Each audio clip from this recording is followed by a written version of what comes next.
Bismillahirrahmanirrahim. Assalamualaikum warahmatullahi wabarakatuh. Para pendengar yang insyaallah dirahmati dan dicintai oleh Allah Subhanahu wa ta'ala. Rasulullah Muhammad sallallahu alaihi wasallam adalah sosok manusia yang paling pandai bersyukur atas segala nikmat yang Allah berikan dalam hidupnya. Itu terbukti dalam riwayat disebutkan tidak kurang dari 100 kalinya baginda Rasulullah senantiasa beristighfar, memohon ampun kepada Allah Subhanahu wa ta'ala dengan senantiasa berzikir, Astaghfirullahal azim alladzi la ilaha illa huwal hayyul qayyum. Astaghfirullahal azim الذي لا إله إلا هو الحي القيوم وأتوب إليه.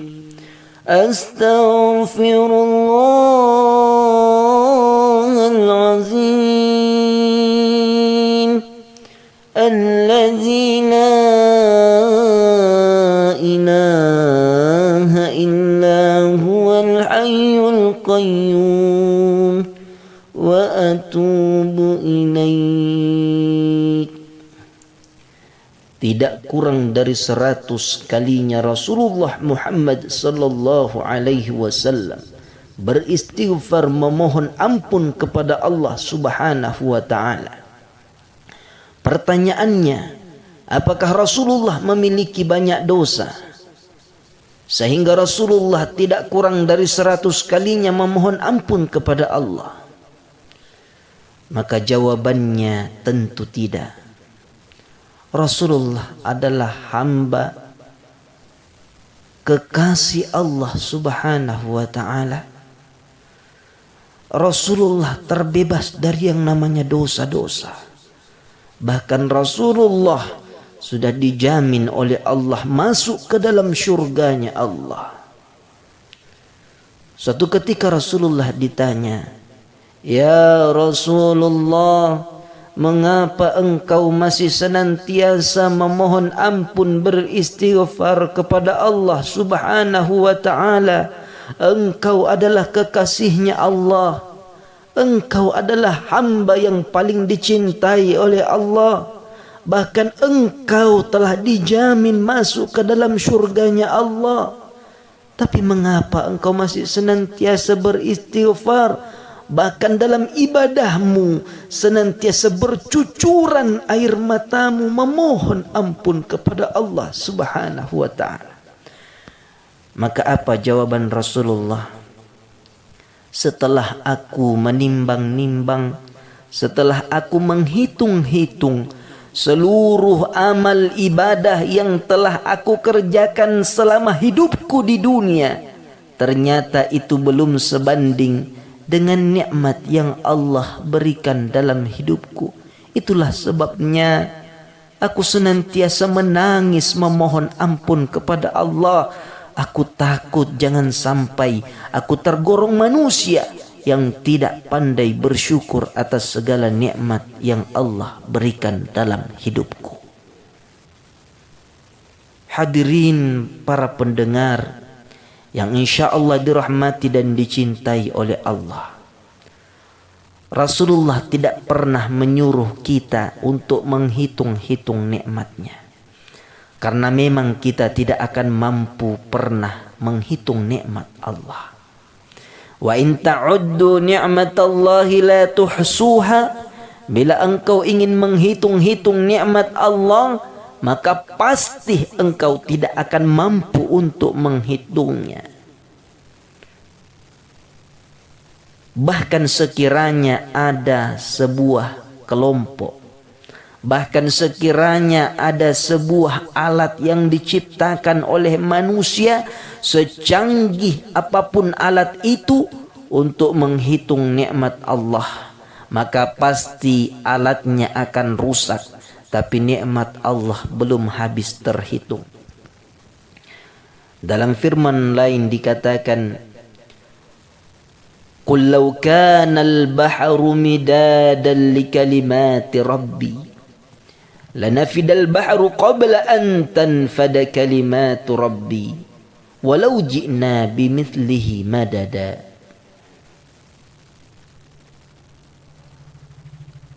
Sekiranya seluruh isi lautan dijadikan sebagai tinta untuk menghitung seluruh nikmat-nikmat Allah, lanafidal bahru qabla an tanfada kalimatu rabbi, maka habis seluruh isi lautan. Akan tetapi nikmat Allah belum habis terhitung, nikmat Allah belum habis tertuliskan. Walau ji'na bimithlihi madada, bahkan sekiranya kita hadirkan satu isi lautan yang ada di dunia ini, itu pun tidak akan cukup untuk menghitung nikmat Allah. Itulah sebabnya Allah tidak pernah menyuruh kita untuk menghitung nikmatnya. Allah hanya menyuruh kita, pandai-pandailah untuk senantiasa bersyukur atas segala nikmat yang Allah berikan dalam hidup kita. Pertanyaan selanjutnya, mengapa Allah menyuruh kita bersyukur? Apakah Allah membutuhkan rasa syukur kita? Apakah bertambah akan kekuasaan Allah kalau kita bersyukur? Ataukah apakah berkurang kekuasaan Allah ketika kita kufur? Maka jawabannya, andaikan seluruh manusia yang ada di bumi ini itu bersyukur kepada Allah, semuanya tunduk kepada aturan Allah, maka itu tidak akan menambah sedikit pun akan kekuasaan Allah.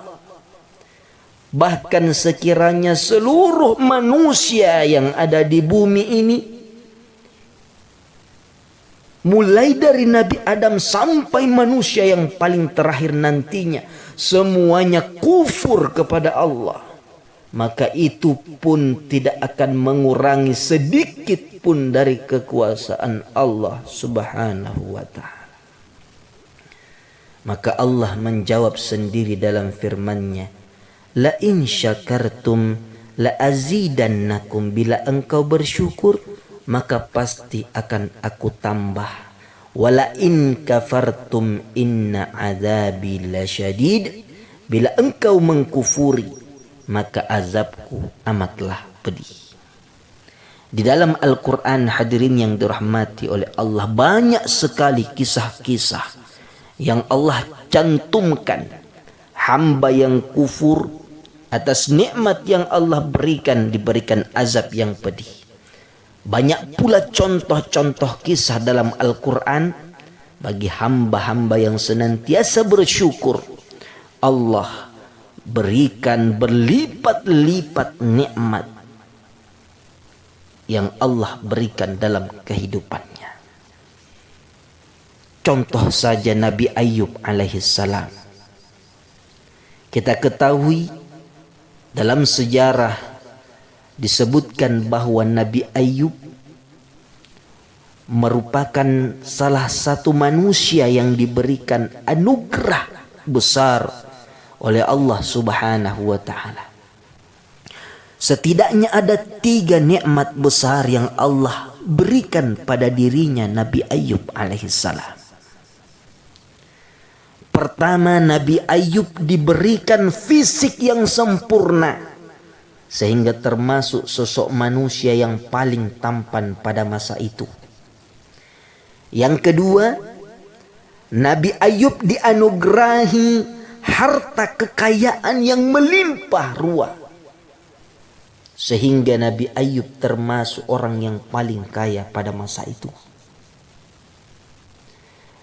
Anugerah yang ketiga, Nabi Ayub dianugerahi 12 orang anak laki-laki. Semuanya anak yang saleh, bukan anak yang salah. Tapi Allah ingin menguji sampai di mana kesyukurannya Nabi Ayub. Jangan-jangan Nabi Ayub memang pandai bersyukur karena dia sudah memiliki seluruh nikmat. Nikmat fisik dia miliki, nikmat kekayaan dia miliki, nikmat anak-anak yang saleh dia miliki. Wajar dia bersyukur. Bagaimana sekiranya nikmat itu aku cabut dalam hidupnya Nabi Ayub? Akankah dia masih menjadi hamba yang bersyukur kepadaku? Maka disebutkan 3 hari berturut-turut diuji akan kesyukurannya Nabi Ayub alaihissalam. Ujian yang pertama, Nabi Ayub diuji seluruh harta kekayaannya. Nabi Ayub, peternakannya, pertaniannya, rumahnya beserta dengan seluruh harta-hartanya terbakar. Sehingga seketika Nabi Ayub menjadi orang yang paling miskin pada masa itu. Pertanyaannya, apakah Nabi Ayub berhenti bersyukur? Apakah Nabi Ayub berhenti menyembah Allah? Justru lewat ujian itu bertambah 2 kali lipat rasa syukurnya, ibadahnya kepada Allah Subhanahu wa ta'ala. Tidak sampai di situ ujian yang diberikan. Di hari kedua kembali Nabi Ayub diuji dengan ujian yang maha dahsyat, yakni 12 orang anaknya yang saleh semuanya dimatikan oleh Allah Subhanahu wa ta'ala secara bersamaan. Apakah ia berhenti bersyukur? Justru bertambah 2 kali lipat ibadah dan kesyukurannya kepada Allah Subhanahu wa ta'ala. Apakah sampai di situ ujiannya? Tidak. Di hari ketiga, disinilah puncak dari ujian Nabi Ayub alaihissalam. Nabi Ayub diberikan sebuah penyakit yang sangat parah. Ya. Bahkan disebutkan bahwa begitu parahnya penyakit itu tidak pernah dialami oleh manusia sebelum Nabi Ayub dan tidak akan pernah dialami oleh manusia setelahnya Nabi Ayub alaihissalam. Sehingga apa? Hanya Nabi Ayublah satu-satunya manusia yang pernah mengalami penyakit yang paling parah yang pernah ada di dunia ini. Bahkan ada yang menyebutkan bahwa membusuk seluruh tubuhnya Nabi Ayub alaihissalam. Tapi lagi-lagi ia memohon kepada Allah, ya Allah, aku ridha, aku ikhlas membusuk seluruh tubuhku. Engkau berikan penyakit kepada seluruh tubuhku. Tapi hamba mohon ya Rabb, jangan engkau berikan penyakit pada lisan dan hatiku. Karena lisanku aku gunakan untuk senantiasa berzikir menyebut namamu. Dan hatiku senantiasa aku gunakan untuk bersyukur atas segala nikmat yang engkau berikan. Sampai-sampai Nabi Ayub diasingkan dari kampungnya sendiri. Seluruh umatnya menjauhi Nabi Ayub alaihissalam. Sehingga tinggallah dia bersama dengan istri yang tercinta yang senantiasa setia mendampinginya. Bahkan ketika penyakit itu dia derita selama 20 tahun lamanya. Istri Nabi Ayub lalu kemudian berkata, wahai suamiku tercinta, mengapa engkau tidak meminta kepada Allah untuk disembuhkan dari penyakitmu? Engkau adalah kekasihnya Allah. Engkau adalah nabinya Allah. Ketika engkau meminta, pasti engkau dikabulkan permohonanmu. Mengapa wahai Nabi Allah? Apa kata Nabi Ayub kepada istri tercinta? Wahai istriku, aku malu meminta kesembuhan dari Allah. Aku malu meminta kesembuhan kepada Allah karena penyakit yang aku rasakan baru 20 tahun lamanya. Sedangkan Allah sudah memberikan aku nikmat selama 40 tahun lamanya. Malu aku meminta karena belum sebanding nikmat yang Allah berikan dibanding penderitaan penyakit yang aku rasakan saat ini. Subhanallah. Begitu besar kesyukurannya Nabi Ayub alaihissalam. Sampai suatu ketika penyakit itu sudah mengganggu ibadahnya. Yang saat itu umurnya sudah mencapai 75 tahun. Dan istrinya sudah mencapai 65 tahun. Di mana penyakit itu sudah mengganggu ibadahnya Nabi Ayub alaihissalam. Maka ia kemudian memohon kepada Allah. Doa yang bagus kita amalkan. Doa inilah yang dibaca oleh Nabi Ayub. Sehingga Allah berikan kesembuhan atas penyakit yang dia derita. Dalam surah Al-Anbiya ayat 83 Allah berfirman, wa ayyuba idnada rabbahu anni massani ad-durru wa anta arhamur rahimin. Ingatlah kisah Nabi Ayub ketika ia memohon kepada Tuhannya, anni massani ad-durru wa anta arhamur rahimin. Ya Allah, penyakit ini darimu ya Allah. Kalau bukan engkau yang mengangkat penyakit ini, sedangkan engkau zat yang maha pengasih dan penyayang, kepada Tuhan siapa lagi aku meminta kesembuhan. Kira-kira seperti itulah maknanya. Maka lewat doa itu tanpa jarak waktu sedikit pun langsung diterima doanya Nabi Ayub alaihissalam. Seketika penyakit yang dia rasakan, penyakit yang dia derita puluhan tahun lamanya, diangkat oleh Allah Subhanahu wa ta'ala. Dan Nabi Ayub diberikan kesembuhan. Yang tadinya umurnya 75 tahun, diangkat penyakitnya, dirubah fisiknya seperti laki-laki yang baru berumur 25 tahun.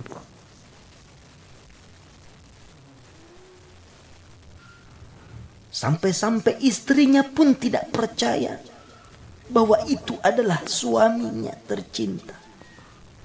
Sehingga Allah pun yang tadinya usia istrinya 65 tahun sudah tua renta, dirubah fisiknya oleh Allah menjadi seorang wanita yang seperti wanita yang berumur 20 tahun. Nikmat selanjutnya yang diberikan kepada keluarganya Nabi Ayub atas kesyukurannya, istrinya melahirkan 12 kali. Setiap kali melahirkan anak kembar. Coba bayangkan anak yang meninggal, 12 orang anak soleh meninggal. Diuji oleh Allah dengan meninggalnya 12 orang anaknya. Dia syukuri Allah, ganti menjadi 24 anak yang saleh. Subhanallah. Nikmat selanjutnya Yang tadinya umat menjauhi Nabi Ayub, mendengar akan kesembuhan Nabi Ayub, semuanya datang berbondong-bondong. Ada yang menyerahkan kebunnya, ada yang menyerahkan pertaniannya, ada yang membawakan emas dan perak, ada yang membawakan ontanya, ada yang membawakan sapinya dan sebagainya, sehingga kekayaannya yang tadinya habis diganti Allah Subhanahu wa taala berkali-kali lipat kekayaan. Demikianlah Allah memberikan contoh bagi hamba-hamba yang pandai bersyukur, maka pasti akan dilipat gandakan nikmatnya. Tidak mungkin Allah mendustakan ayatnya, la in syakartum la azidannakum wa la in kafartum inna adabi lasyadid. Semoga kita semua yang hadir pada kesempatan yang senantiasa mendengarkan dakwah ini, dimanapun kita berada, semoga kita termasuk hamba-hamba yang senantiasa pandai bersyukur atas nikmat Allah, meskipun saat ini kita berada situasi dan kondisi yang memprihatinkan karena wabah virus corona ini. Semoga kita senantiasa bersyukur dan segera Allah angkat penyakit yang ada di dunia ini. Mungkin demikian akhirul kalam, wallahul musta'an wa alaihi tiklan. Wassalamualaikum warahmatullahi wabarakatuh.